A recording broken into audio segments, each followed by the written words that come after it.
Masalahnya, Nabi kita Muhammad SAW telah bersabda dalam hadisnya, Fa'ana farqun bainan nas. Aku ini adalah pembeda di antara manusia.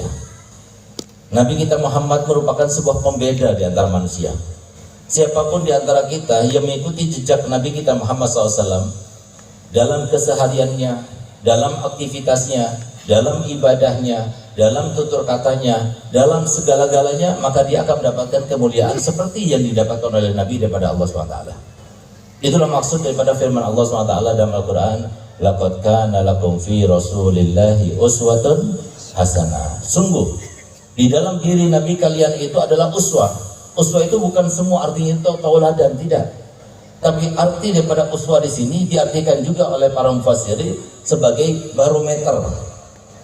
Yang paling mirip di antara kalian seperti Nabi Muhammad kepada istrinya, kepada keluarganya, kepada tetangganya, kepada musuh-musuhnya, maka dia akan mendapatkan seperti yang didapatkan oleh Nabi Muhammad sepanjang masa seperti itu. Itulah maksud daripada Nabi SAW bersabda, Ana farqun bainan nas. Akulah pembeda antara manusia, manusia yang mulia, yang tidak mulia, manusia yang bahagia, yang tidak bahagia, manusia yang panjang umurnya, kabul hajatnya, maupun yang tidak. Semuanya itu yang membedakan adalah Nabi Muhammad. Oleh karena itu maka yang harus kita tumbuhkan dalam diri kita, terutama di bulan Maulid ini, bulan yang pasti akan dikenang oleh Allah Ta'ala, karena setiap waktu, setiap hari, setiap bulan yang kita lalui tidak mungkin akan kembali lagi. Itu dalam makhluk Allah yang baru, dan kemudian setelah lewat dari kita, pergi dari kita, tidak akan kembali lagi sampai hari kiamat nanti akan memberikan kesaksian kepada kita. Setiap bulan Maulid adalah bulan-bulan di mana insya Allah sepanjang tahun kita itu banyak dosa. Kalau sudah masuk bulan Maulid kita diampunikan semuanya. Oleh karenanya saya katakan yang penting jangan sampai ada di antara kita sifat-sifat yang dapat mencegah turun rahmat.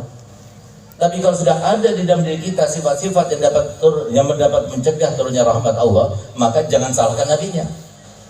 Nabi ingin memberikan, Nabi sudah mendoakan, Nabi sudah mengusahakan. Sebagaimana Nabi SAW bersabda, kullu ummati yadkhulul jannata illa man aba. Semua umatku masuk dalam surga kecuali yang tidak mau. Begitu pula semua umatku kabul hajatnya kecuali yang tidak mau. Semua umatku diterima ibadahnya kecuali yang tidak mau. Semua umatku akan tercapai semua cita-citanya kecuali yang tidak mau. Siapa yang tidak mau? Yang tidak mau itu yang tidak taat kepada perintahnya Nabi kita Muhammad SAW. Yang tidak mau itu adalah yang terutama, termasuk yang 5 sifat ada pada dirinya, maka dia termasuk yang tidak akan mendapatkan apapun juga daripada Allah Ta'ala. Oleh karena itu, paling tidak malam ini jangan sampai ada di antara kita termasuk 5 sifat ini. Asalkan kita bukan termasuk 5 golongan, insya Allah kita semuanya dapat syafaat Nabi Muhammad. Karena bagi kita ini umat yang paling spesial.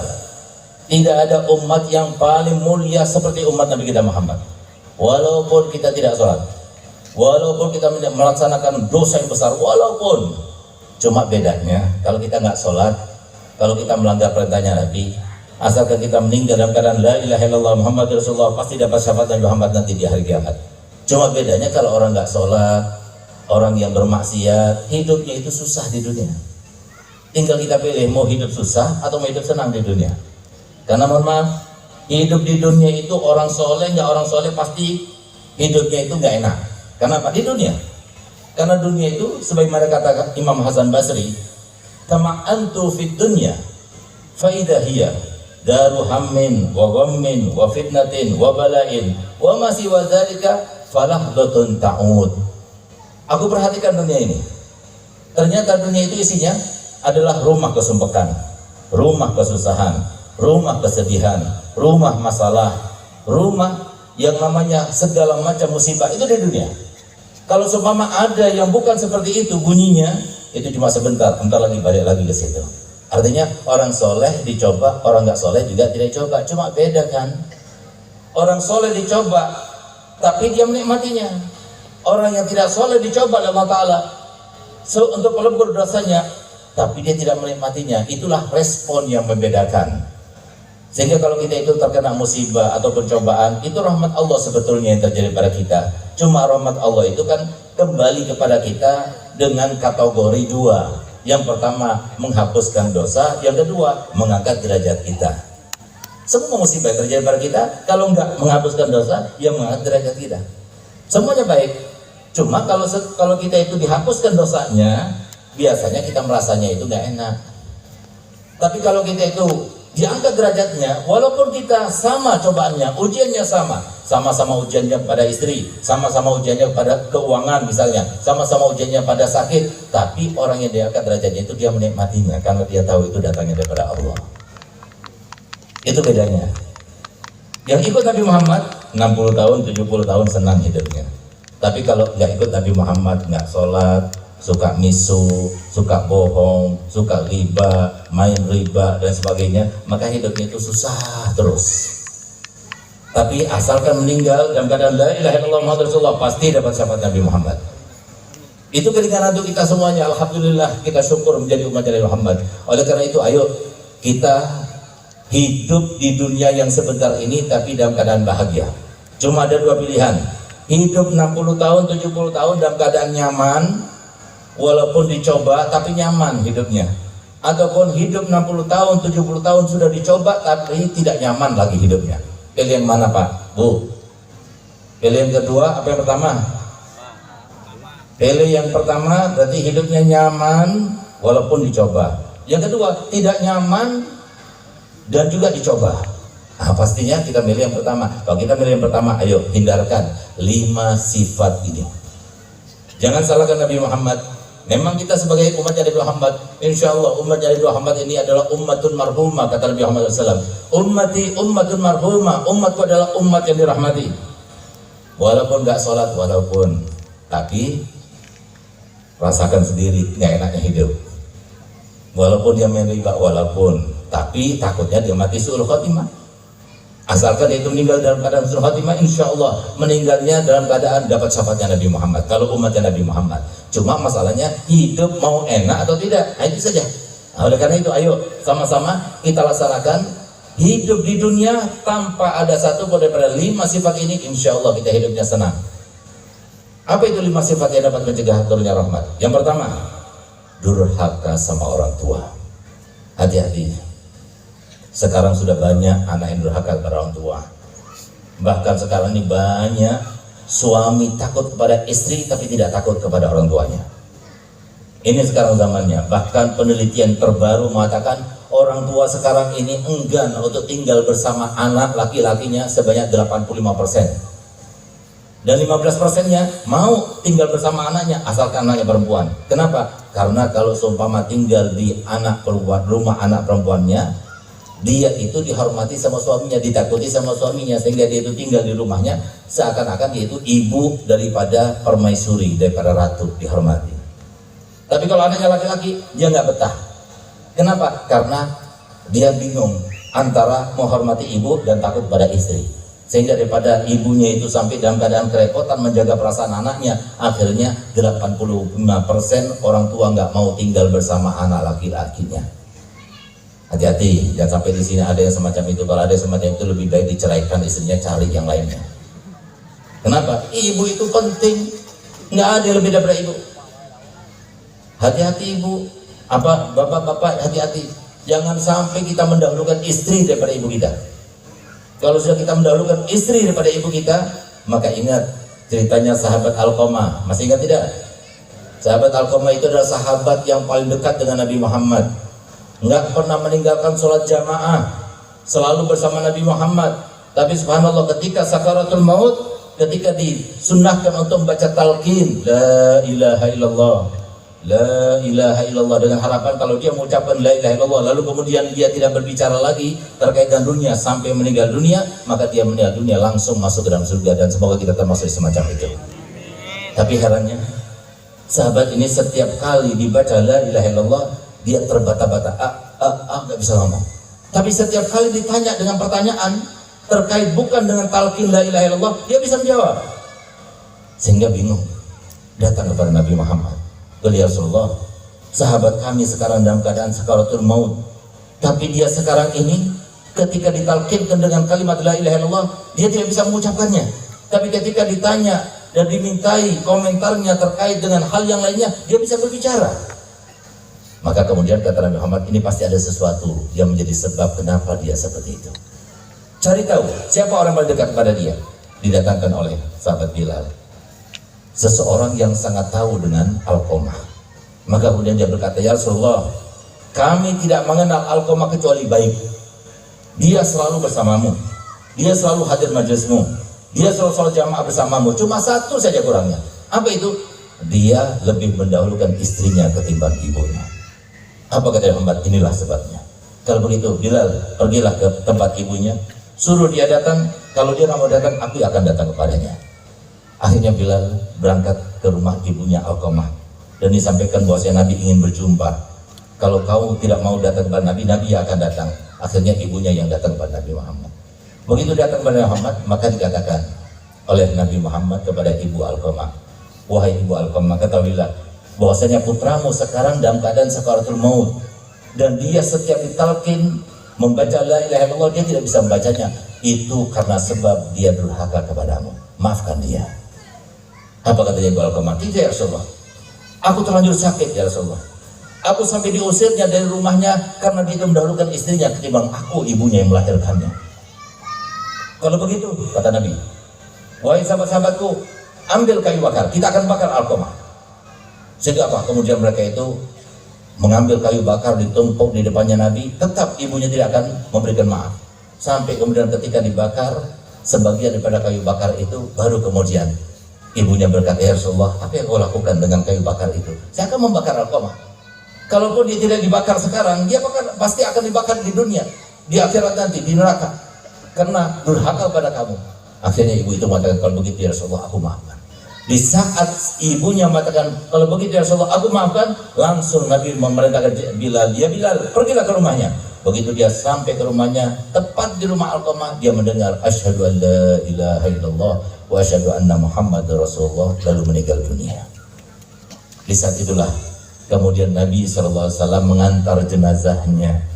Setelah ditanamkan jenazah Alqamah, kemudian Nabi SAW berkata dan bersabda kepada sahabat-sahabatnya, man faddala zawjatahu ala ummihi walam yatub walam tarda bihi la'anahallah wal malaika wan nasu ajmain. Barang siapa yang mengutamakan istrinya ketimbang ibunya sampai dia itu meninggal dalam keadaan tidak mendapatkan taubat dan tidak diberikan maaf oleh ibunya, maka dia akan dilaknat oleh Allah dan semua malaikat serta seluruh manusia akan melaknatnya. Nah, jadi hati-hati, apalagi seorang ibu. Ibu itu anugerah yang paling besar bagi seorang anak. Setelah ibu 3 kali, baru ayah. Orang tua itu adalah anugerah yang paling besar kepada Allah, daripada Allah Ta'ala untuk kita. Kalau sudah ibu kita meninggal dunia, dengarkan baik-baik. Alhamdulillah saya masih punya ibu. Alhamdulillah Pak, saya setiap hari kalau bersalaman dengan ibu saya cium tangannya, saya cium dahinya, dan saya cium kedua kakinya setiap hari. Kenapa? Karena saya tahu itu azimat saya, itu harapan saya, itu surga saya, itu segala-galanya untuk saya. Memang benar, saya itu berdakwah di mana-mana, belum tentu ada pahalanya. Memang benar saya punya banyak karangan, ada sekitar 26 karangan saya, belum tentu ada pahalanya. Memang benar saya punya pengajian di mana-mana, belum tentu ada pahalanya. Tapi kalau sudah kita dapat ridho orang tua, pasti Allah ridho kepada kita. Tapi kalau kita tidak mendapatkan ridho orang tua, jangan berharap dia akan mendapatkan ridho orang tua. Subhanallah, sekarang ini banyak orang tua, banyak anak-anak yang menghinakan, merendahkan orang tuanya. Bahkan dia itu lupa bagaimana kebaikan orang tuanya. Nanti kalau sudah kita ditinggal mati oleh salah satu orang tua kita, terutama ibu kita, baru kita akan menyesal. Apalagi ibu kita. Kenapa ibu kita itu masih ada? Ayah kita banyak yang sudah meninggal untuk kepentingan anak-anaknya. Karena adanya ibu untuk anak-anak itu lebih utama ketimbang adanya ayah untuk anak-anak. Adanya ayah untuk anak-anak kurang manfaatnya, tapi adanya ibu untuk anak-anak banyak manfaatnya. Di antara manfaatnya adalah doanya ibu, kata Nabi Muhammad, lebih afdal daripada doanya 100 wali. Sehingga kalau sudah ibu meninggal dunia, camkan baik-baik, dengarkan baik-baik, yang masih punya ibu beruntung. Nanti kalau sudah ibu meninggal dunia, apa kata Nabi Muhammad? Setiap ibu meninggal dunia ada sebuah seruan di atas sana yang didengar oleh semua makhluknya kecuali manusia, dan itu merupakan ujian untuknya. Telah meninggal ibumu yang karenanya aku mudahkan kau mendapatkan rezekiku. Telah meninggal ibumu yang karenanya aku mudahkan kau melebur dosa-dosamu. Telah meninggal ibumu yang karenanya aku mudahkan kau mendapatkan pahala yang banyak dariku. telah meninggal ibumu yang tanya aku mudahkan kau menaikkan derajat di sisiku. Sekarang dia sudah tidak ada lagi, maka carilah dengan susah payah. Habis sudah kau sudah tidak ada ibu. Habis mau cari di mana? Beda antara anak laki sama anak perempuan, beda. Anak perempuan asalkan suami ridho cukup. Tapi kita sebagai anak laki, dari mulai lahir sampai kita meninggal, orang tua nomor satu. Jangan sampai kita merendahkan orang tua. Jangan sampai kita menghinakan orang tua. Jangan sampai kita tidak perhatian kepada orang tua. Bahkan lihat bagaimana Nabi kita Muhammad SAW bersabda dalam hadisnya, "Falyamalil baru ma sya'an ya'mal falan yadkhulan nar, wal ya'malil aku ma sya'an ya'mal falan yadkhulal jannah." Silahkan lakukan dosa apa saja bagi mereka yang berbakti pada orang tuanya, tidak akan masuk dalam neraka. Dan silahkan orang yang durhaka kepada orang tuanya, lakukan kebaikan apa saja, tidak akan masukkannya ke dalam surga. Hati-hati, hormati orang tua. Hormati, banyak sekarang orang tua itu yang berada di dalam posisi rahimallahu aban a'ana waladahu ala birrih.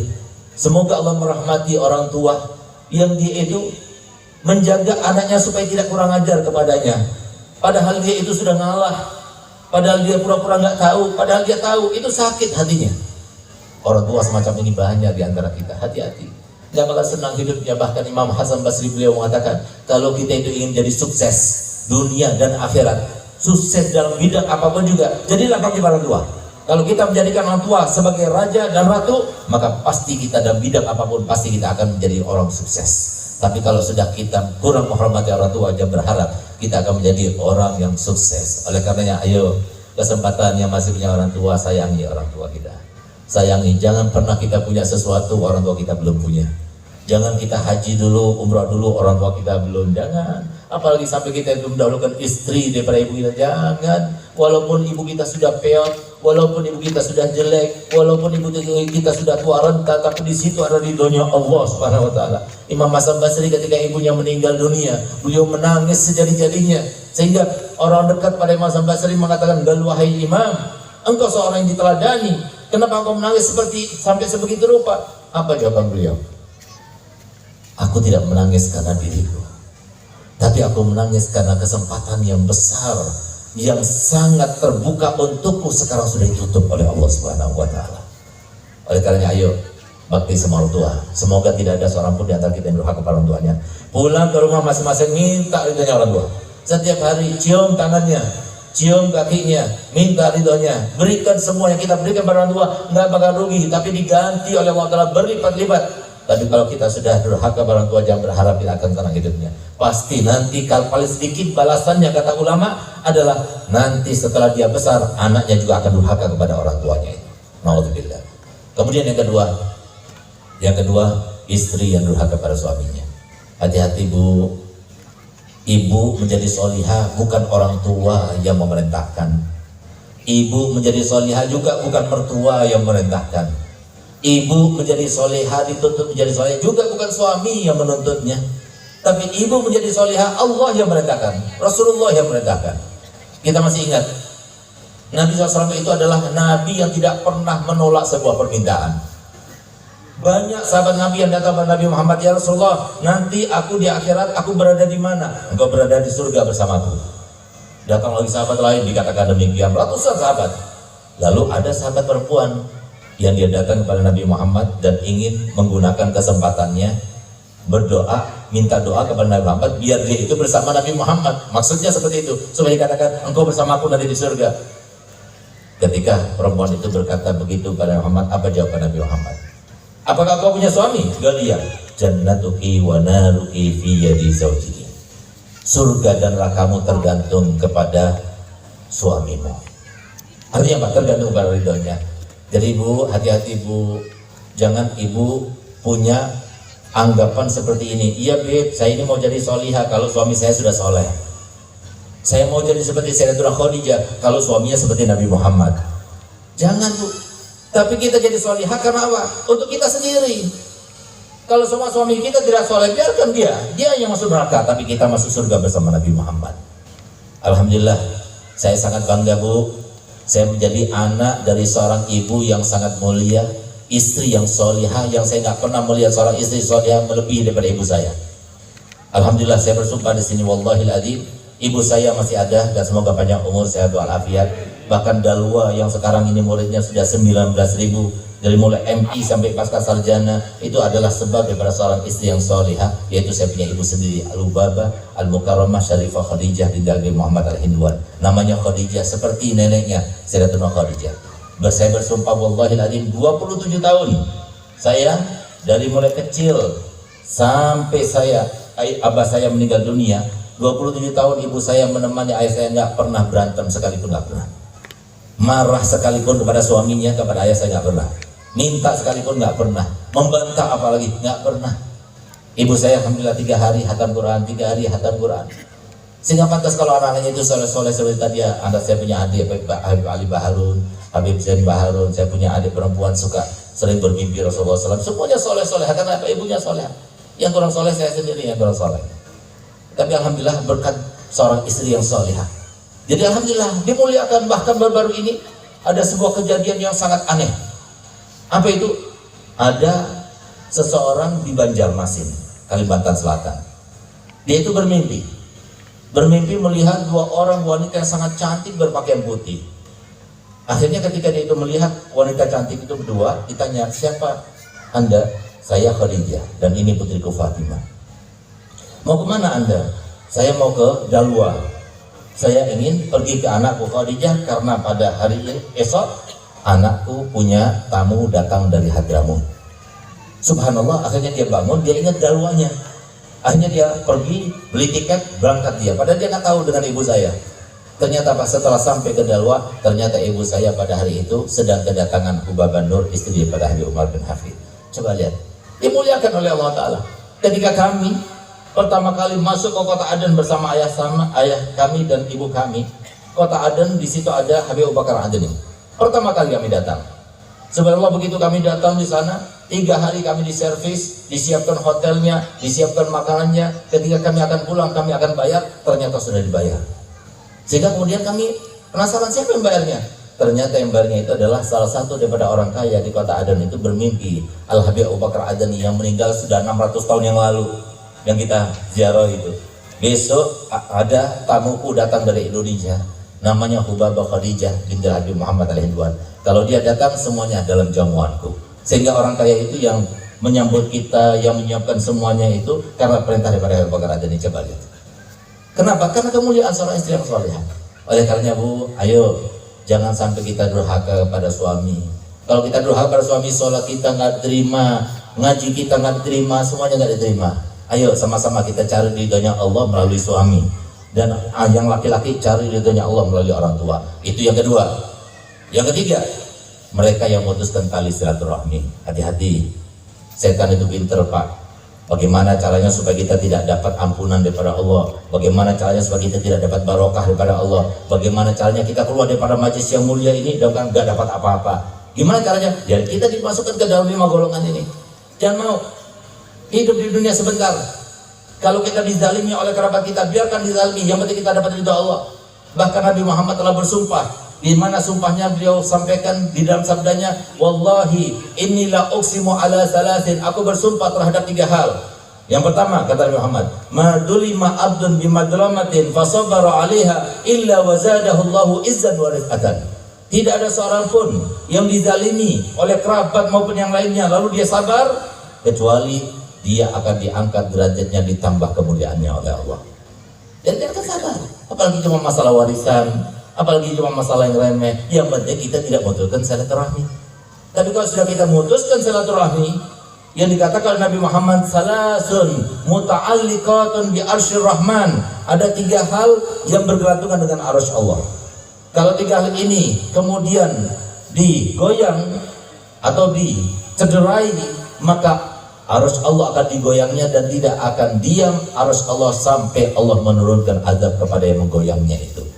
Apa itu 3 hal? Yang pertama, amanat. Amanat berkata pada Allah dan berlindung kepadanya, Allahumma inni bika an la ukhan. Ya Allah, aku berlindung kepada kamu, jangan sampai aku dikhianati. Kalau dikhianati suatu amanat, maka arsy Allah akan digoncang. Yang kedua adalah nikmat. Nikmat Allah berlindung. Allahumma inni bika an la ukfar. Ya Allah, aku berlindung kepadamu supaya jangan sampai dikufuri. Kalau ada suatu nikmat kemudian dikufuri, maka arus Allah akan digoyangnya dan tidak akan diam lagi arus Allah kecuali sampai orang yang mengkufuri nikmat itu diberikan azab oleh Allah baru diam lagi. Dan yang ketiga adalah kerabat kita. Kerabat juga berlindung kepada Allah. Allahumma inni bika an la ukfar. Ya Allah, aku berlindung padamu jangan sampai aku diputuskan. Artinya apa? Kalau ada kekerabatan diputuskan, maka pasti arus Allah akan digoncang. Subhanallah, ketika Nabi SAW melaksanakan Isra Mi'raj, ada kerabat yang sedang menggoncang arus Allah, didekati oleh Nabi Muhammad. Ketika dekat oleh Muhammad ditanya, wahai fulan, kerabat yang engkau sekarang adukan kepada Allah itu kerabat kamu di mana? Kerabat kamu yang mana? Pamanmu atau misananmu atau yang mana? Apa jawaban dia? Ya Rasulullah, kerabat yang sekarang saya adukan kepada Allah adalah kerabat yang aku bertemu dengannya di kakek yang ketujuh. 7 misanan, petong popon. Itu harus disambung, apalagi paman kita, apalagi bibi kita, apalagi misanan 1 kita, misanan 2 kali. Itu harus kita sambung. Nah, jadi ayo, jangan sampai kita putuskan. Bahkan Imam Ali Zainal Abidin, cucunya Nabi SAW yang pertama, dia mengatakan kalau sudah Allah ingin memberikan azab kepada seseorang, ingin memberikan bermacam-macam musibah pada seseorang, maka Allah takdirkan dia memutuskan tali silaturahminya. Kalau dia sudah memutuskan tali silaturahminya, dengan mudah Allah akan memberikan kepadanya musibah demi musibah dan cobaan demi cobaan. Itu yang ketiga. Yang keempat, 2 orang sesama muslim tidak saling tegur sapa lebih dari 3 hari 3 malam. Hati-hati, gara-gara pemilu, gara-gara politik, gara-gara partai sampai 3 hari 3 malam nggak siwaan. Hati-hati, itu nggak boleh. Kata Nabi SAW, la yahjurul muslim ahahu fawqa salasin. Tidak aku perbolehkan sampai seorang muslim tidak menyapa kepada saudaranya lebih dari 3 hari. Kalau dia lakukan itu dan tidak bertobat, lalu kemudian meninggal sebelum dia bermaaf-maafan, maka pasti dia akan meninggal langsung masuk ke dalam neraka, kata Nabi Muhammad SAW. Jadi hati-hati, ayo kita harus ngalah. Dan ingat, kalau supaya kita itu tidak bersalah kepada orang lain, bagaimana caranya? Ingat, Allah Ta'ala firman dalam Al-Quran, wa ja'alna ba'dukum li ba'din fitnah atasbirun. Aku jadikan antara satu dan yang lainnya, tetangga dengan yang lainnya, kerabat dengan yang lainnya, anak dan istrinya, semua manusia di sekitar kita itu adalah ujian dan cobaan buat kita. Supaya kita selamat daripada dosa manusia, begini caranya. Kalau itu kebaikan, lihatlah, pandanglah dia dan pandanglah siapa yang mentakdirkannya. Pandang dia supaya berterima kasih kepadanya, pandang Allah supaya kita bersyukur kepadanya. Tapi kalau yang datang kepada kita yang tidak baik, kita diujinya, kita dicobanya, kita dipukulnya, kita dizaliminya, kita dirampoknya, kita dicurinya, yang kita lihat jangan dianya, tapi lihat Allahnya. Kenapa? Karena Nabi Muhammad telah mengajarkan kepada kita, kalau ada orang baik, kita balas kebaikannya. Tapi kalau ada orang tidak baik, jangan kita balas kebaikannya, serahkan kepada Allah. Allah balasannya lebih besar daripada balasan kita. Sehingga kemudian Nabi SAW bersabda, innal birra la yabla wa dzamba la yunsa wa dayyan la yamut fa'al ma syi'ta fakama tadinu tudan. Yang namanya kebaikan tidak mungkin sirna, yang namanya dosa tidak mungkin dilupakan, yang namanya zat yang menuntut balas selalu ada mengawasi. Kalau sudah kamu tahu 3 hal itu, silahkan lakukan apa saja, tapi ingat, setiap apapun yang kalian lakukan pasti ada balasannya. Oleh karenanya, kalau kita balas, sebesar apa balasan kita, Pak? Tapi kalau sudah Allah yang balasnya, balasan Allah itu sangatlah sakit sekali. Oleh karenanya, jadi kalau ada yang baik, kita balas. Tapi kalau semua ada yang tidak baik, kita balas dengan kebaikan dan kita pasrahkan pada Allah, supaya kita tidak ada salah kepada manusia. Itu yang diajarkan oleh Nabi Muhammad SAW. Yang kelima adalah mengkonsumsi narkoba ataupun minum-minuman keras. Hati-hati, selama dia itu masih mengkonsumsi narkoba ataupun minum-minuman keras, selama itu pula apapun yang dilakukannya tidak akan mendapatkan apa-apa daripada Allah Ta'ala. Masuk hadir maulid keluar nggak dapat ampunan, masuk hadir haul keluar tidak mendapatkan maghfirah, tidak mendapatkan kebaikan apapun. Oleh karenanya, ayo, yang harus kita lakukan sekarang ini bagaimana caranya kita sholat 5 waktu, karena sholat 5 waktu adalah pencegah, benteng daripada segala macam kejahatan yang masuk ke dalam diri kita. Kalau kita sudah sholat 5 waktu, insya Allah kita menjadi orang bakti sama orang tua. Kalau kita sudah sholat 5 waktu, insya Allah kita menjadi orang yang menyambung silaturahmi. Kalau kita sudah sholat 5 waktu, maka insya Allah kita akan mendapatkan harta rezeki yang halal, wasi, toyiban lagi. Tapi kalau sudah kita tidak sholat 5 waktu, jangan salahkan.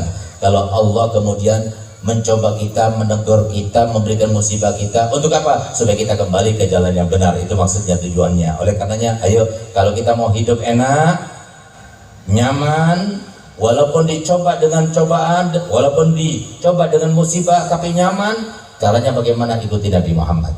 Tapi kalau mau siap hidup tidak nyaman, walaupun nanti dapat syafaatnya Muhammad, ya nggak apa-apa seperti ini. Nggak sholat ya nggak apa-apa, jadi durhaka pada orang tua ya nggak apa-apa. Tapi insya Allah nanti kalau meninggal, asalkan sebagai umat Nabi Muhammad, meninggal dalam keadaan husnul khotimah, dapat syafaatnya Nabi Muhammad. Tapi di dunianya jangan salahkan kalau masuk penjara dulu, kalau istrinya kemudian selingkuh, kalau anaknya begini begitu dan sebagainya, jangan salahkan. Kalau mau tenang hidupnya, ikuti Nabi Muhammad. Terutama di bulan Maulid ini ya. Ayo kita perbanyak sholawat kepada Nabi Muhammad. Semoga kita semuanya yang hadir di sini insya Allah mendapatkan maghfirah daripada Allah Ta'ala. Ya Allah, jadikanlah ya Allah, kami adalah orang yang tidak pantas untuk berdoa, tidak pantas ya Allah, tapi kami semuanya bahagia dan bangga dengan Nabi Muhammad. Ya Allah, kami tidak punya apa-apa ya Allah bisa diandalkan, tapi kami punya label sebagai umatnya Nabi Muhammad ya Allah. Ya Allah, kami adalah umat yang paling pendek memang ya Allah, kami yang paling sedikit amalnya memang ya Allah, tapi kami adalah umat kekasihmu Muhammad sallallahu alaihi wasallam. Jangankan umat-umat yang dahulu, nabi-nabi yang dahulu telah meminta dan memohon kepadamu ya Allah supaya menjadi salah satu daripada bagian umatnya Nabi Muhammad. Alhamdulillah kami menjadi umatnya Nabi Muhammad ya Allah. Sempurnakan kenikmatanmu kepada kami ya Allah, sempurnakan kenikmatanmu kepada kami ya Allah di dunia ini sebelum kami meninggal. Biarkan kami bermimpi Nabi Muhammad ya Allah di dunia ini sebelum kami di akhirat ya Allah. Biarkan kami bermimpi Nabi Muhammad ya Allah. Bersihkan hati kami ya Allah, kalau Engkau berkehendak mudah sekali ya Allah. Ya Allah, jangan sampai kita sudon kepada siapapun juga. Biarkan kami memandang semua manusia ini ya Allah, yang mau bertato, mau rambutnya panjang dan sebagainya, semuanya Engkau cintai ya Allah, semuanya umatnya Nabi Muhammad, semuanya dicintai oleh Nabi Muhammad. Jadikanlah kami memandang mereka semuanya Allah sebagai orang-orang yang besar kesempatan itu dapat rahmat-Mu ya Allah. Karena memang apapun yang kami lakukan daripada kebaikan demi kebaikan, ketaatan demi ketaatan, semuanya tidak akan menambah kemuliaan sedikit pun di sisi-Mu ya Allah. Sebagaimana kemaksiatan yang kami lakukan, yang dengan takdir-Mu juga ya Allah, semuanya tidak akan mengurangi sedikit pun daripada kemuliaan-Mu ya Allah. Ya Allah, tapi muliakan kami sebagai umat Nabi Muhammad dan sempurnakanlah supaya kami selalu mendapatkan hidayah, supaya kami sebagai umat Nabi Muhammad sudah bahagia, tambah lagi bahagia dalam keadaan hidup di dunia, bahagia tanpa ada musibah. Kalaupun ada musibah, kami merasa bahagia karena itu datangnya dari-Mu ya Allah, dan mengangkat derajat kami ya Allah. Ya Allah, jagalah anak-anak kami, jagalah anak keturunan kami daripada fitnah akhir zaman, daripada fitnah HP, daripada fitnah internet, daripada fitnah-fitnah yang ada berkeliaran sekarang ini ya Allah, di mana-mana ini ya Allah. Ya Allah, jagalah desa ini, jagalah kecamatan ini daripada segala macam kemaksiatan yang bisa mencegah turunnya rahmat Allah. Ya Allah, kalau seumpama ada satu dosa saja yang bisa mencegah doanya Nabi Musa kepada umatnya sampai tertahankan dan tidak dikabulkan, bagaimana kalau di antara kami banyak, di antara kami pendosa-pendosa dan banyak dosa yang tersebar di antara kami ya Allah. Ya Allah, demi Nabi kita Muhammad, demi kemuliaan Nabi Muhammad, demi kemuliaan kelahiran bulan Nabi Muhammad SAW, ya Allah, jadikanlah bulan ini adalah bulan yang terindah bagi kami ya Allah. Dari mulai bulan ini insya Allah Engkau jadikan kami adalah hamba-hambamu yang soleh dan solihah. Jadikanlah kami adalah orang tua yang soleh dan solihah. Jadikanlah kami suami-suami yang soleh, yang bisa memimpin kepada keluarganya. Jadikanlah kami istri-istri yang solihah, yang bisa menjadi tauladan bagi anak-anaknya, menjadi tempat berlabuh bagi suaminya, tempat yang paling indah bagi suaminya. Ya Allah, jangan biarkan kami keluar dari tempat ini kecuali semuanya dirahmati oleh-Mu ya Allah,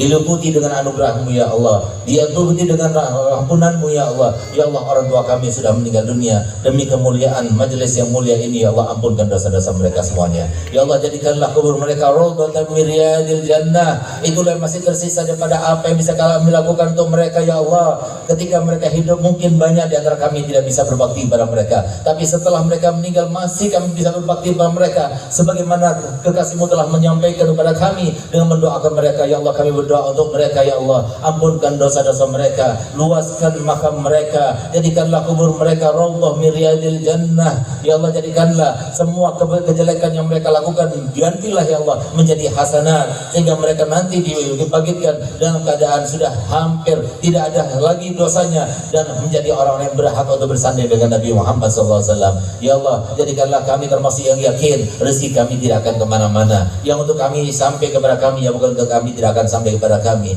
Ya Allah, jadikanlah kami termasuk yang yakin bahwasanya semua disampaikan Nabi Muhammad terkait dengan keimanan yang 6, terkait dengan rukun Islam yang 5, semuanya itu benar ya Allah, sehingga kami lebih fokus untuk melaksanakannya, mengerjakannya, sehingga kami mendapatkan anugerah-Mu ya Allah secara bertubi-tubi untuk kami ya Allah. Ya Allah, bersihkan hati kami pada segala macam penyakitnya, sehingga kami bisa mendapatkan kemuliaan demi kemuliaan, bermimpi Nabi SAW, mendapatkan karamah daripada-Mu ya Allah, mendapatkan wilayah daripada-Mu ya Allah. Ya Allah, jadikanlah tidak ada seorang pun di antara kami anggap mereka semua saudara kami ya Allah, sehingga anggapan itulah yang menunjukkan bahwa kami adalah orang beriman, orang yang tunduk kepada perintah-Mu ya Allah. Rabbana atina fid dunya hasanah wa fil akhirati hasanah wa qina adzabannar. Allahumma innaka ta'lamu asrarana wa alaniyatana faqbal ma'ziratana wa ta'lamu hajatina fatina su'alana wa ta'lamu ma fi anfusina fir lana dhunubana. Allahumma nas'aluka imanan yubashiru qulubana wa yaqinan sadiqan hatta na'lama annahu la yusibana illa ma katabtahu alaina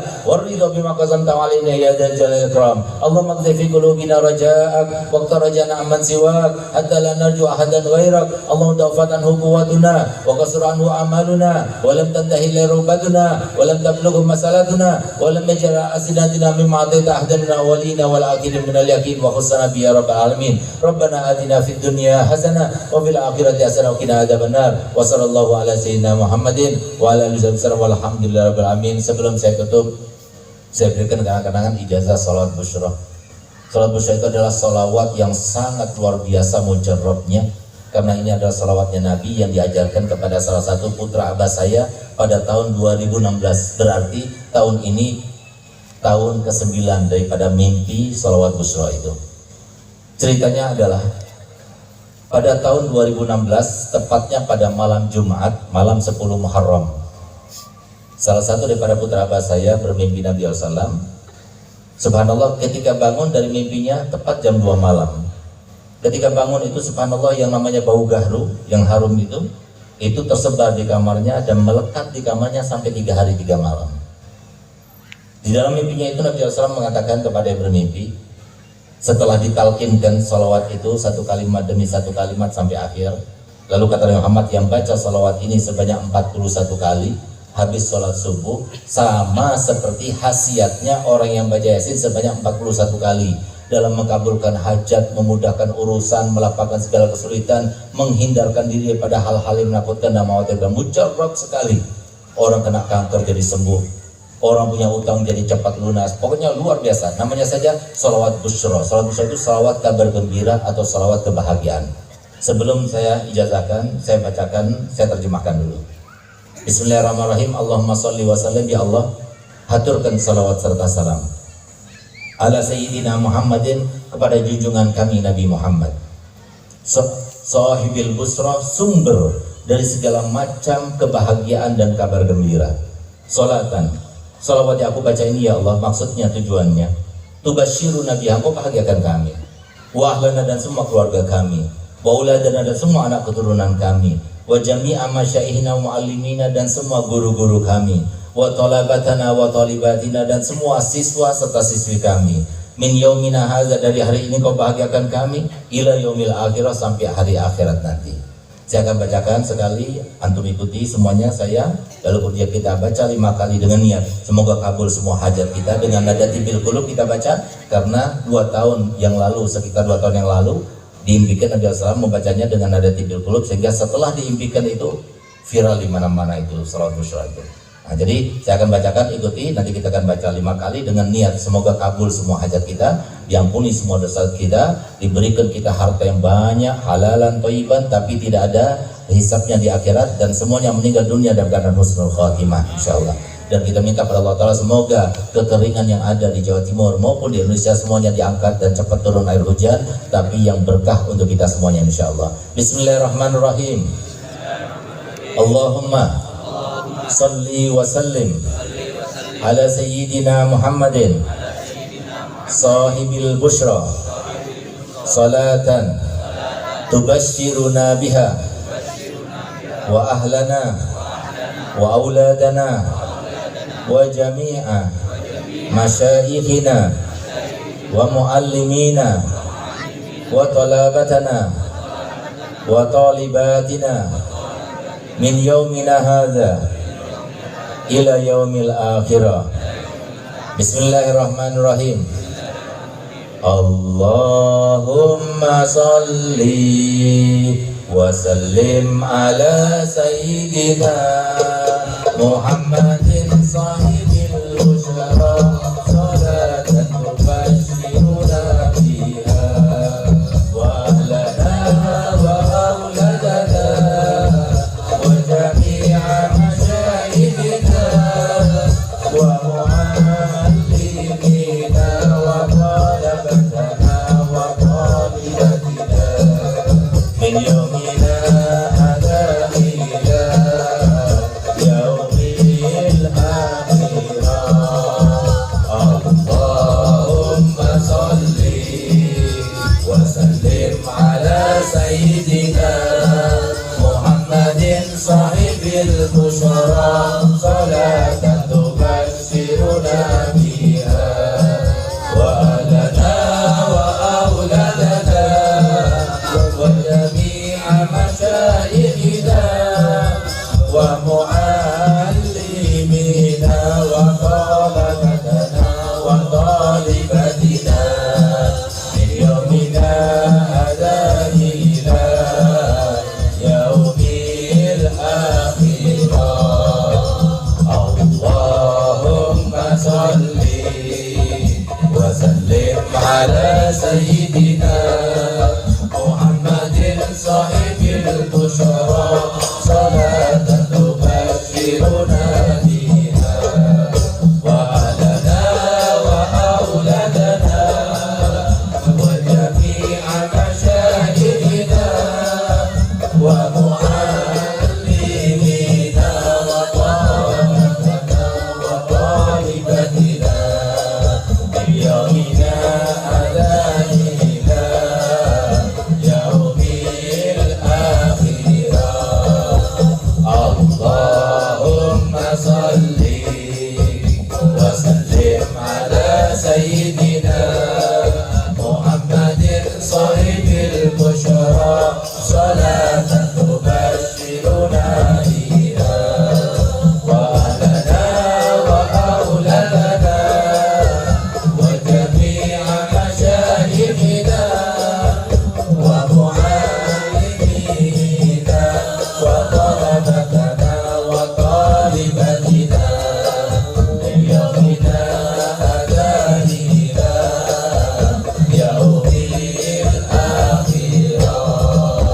Allahumma salli wa sallim ala sayyidina Muhammadin sahibil busyara salatan tubashiruna biha wa ahlana wa auladana wa jami'a masyayikhina wa muallimina wa talabatana wa talibatina min yaumina hadha ila yaumil akhirah. Kalau bacanya benar seperti yang saya baca tadi, maka antum semuanya saya berikan ijazah untuk membacanya, dan saya berikan ijazah untuk berikan ijazah pada yang lainnya. Silahkan disebarluaskan, tapi jangan dikomersilkan, jangan dijual belikan, karena sifatnya sholawatnya Nabi itu murah, rahmat. Jadi ada satu orang yang mengomersilkan, akhirnya jadi bangkrut, yang sehat jadi sakit. Jadi jangan ya, jadi sebarkan. Kalau punya hajat, cetak, sebarkan. Jadi sebaik-baiknya, insya Allah kabul hajat. Jadi kalau kita baca, sudah hafal, 7 menit selesai. Kalau kita baca Yasin berapa jam? 2 jam setengah baru selesai 41. Nah, ini kesempatan datangnya dari Nabi Muhammad. Jadi baca. Kalau kita baca istiqomah habis sholat subuh selama 3 bulan saja, kita rasakan luar biasa. Sedikit masalah, yang namanya rezeki datang bertubi-tubi, masya Allah. Insya Allah semuanya akan bahagia. Karena apa? Salawat busyra, salawat bahagia. Ayo sama-sama kita jawab. Saya terima ijazahnya Habib. Kurang lebihnya saya mohon maaf dan terima kasih atas kesempatan yang diberikan. Wabillahi taufiq wa hidayah. Wassalamualaikum warahmatullahi wabarakatuh.